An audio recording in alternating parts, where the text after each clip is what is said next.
बँकेत चोरी झाली म्हणून चोराला पकडण्याच्या ऐवजी बँकेच बंद करून टाकायची अध्यक्ष महोदय. आता हे जे 4 ट्रिगर आहेत त्याच्या अंतर्गत शेतकऱ्याला आतापर्यंत मदत मिळत होती, म्हणजे जो काही योजना सरकारने याच सरकारने आणली होती. अध्यक्ष महोदय, मग मंत्री महोदयांनी असं सांगावं की ठीक आहे आम्ही 750 कोटी, खरं तर तसं बघितलं तर राज्य सरकारचे आणि केंद्र सरकारचे 6000 कोटी रुपये वाचावे म्हणून कदाचित ही निर्णय त्या ठिकाणी घेण्यात यावा. नाही तर मग मंत्री महोदयांनी असं सांगावं या ट्रिगरच्या अंतर्गत आम्ही ऍक्टिव्ह ठेवतो, ठीक आहे आम्ही विमा कंपनीला तिथं पैसे देणार नाही, आम्ही ऍक्टिव्ह ठेवतो.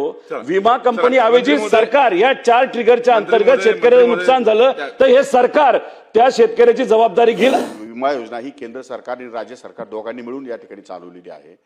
त्यामुळे पूर्वीचे हे राज्य सरकारने ॲडिशनल 3 ट्रिगर या ठिकाणी ठेवले होते, परंतु नवीन पीक विमा योजनेमध्ये अशा प्रकारचे 3 ट्रिगर कमी करून त्यामध्ये पंचनाम्याची सिस्टीम ठेवलेली आहे. शेवटी पीक कापणी प्रयोग आहे, पंचनामे आहे, परंतु पीक कापणी प्रयोगामध्ये उत्पन्न या ठिकाणी त्याचं सिद्ध होतं कमी झालं की जास्त झालं की काय झालंय, आणि त्या दृष्टिकोनातून जर कमी उत्पन्न झालं असेल किंवा नुकसान झालं असेल तर त्याला त्या शेतकऱ्याला विमा कंपनीकडे भरपाई निश्चित